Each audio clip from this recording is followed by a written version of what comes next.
A plan to make public transportation more practical for students is in the works at Harvard. The UPass program plans to partner Boston area universities directly with the MBTA to provide students with unlimited T-passes.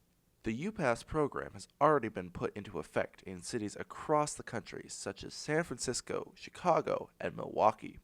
Allie Welton is spearheading the efforts to bring this program to Harvard. So there are a lot of benefits to having a UPass program in your community. One, it's just a stable source of revenue for the MBTA.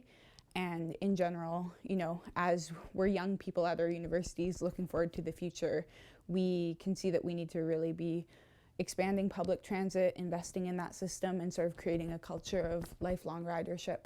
And so it's important for us to, kick that off right now and start reviving America's failing public transit infrastructure.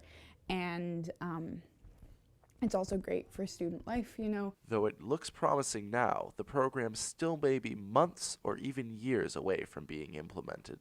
Still, they have, probably too few staff for the amount of work they have to get done. So that's just, adding the creation of a new program on top of their existing workload, I think is, that's difficult. And then, convincing our universities to join the program could be a bit of a trick. Student Jake Orlando has been working on the project with Allie and now hopes to bring the program to Northeastern. The idea of doing it at Northeastern is still pretty rudimentary. It's not something that has been really executed right now because the Husky Environmental Action Team is very focused on our divestment campaign right now. That's sort of like guns a-blazing. We want to make sure that something that actually is able to happen. So as of now, it's really only me and a couple of other students that I've been speaking with it about.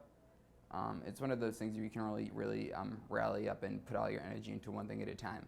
So it's still pretty tentative. We contacted the university for a comment on the UPass program coming to Northeastern.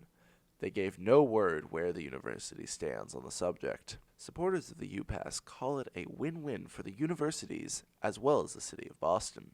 If you want to think about our generation as becoming the generation of public transit, which is something we'll need to do to deal with climate change, this is a very cool sort of partnership that brings in other, parts of social justice beyond just the sustainability aspect.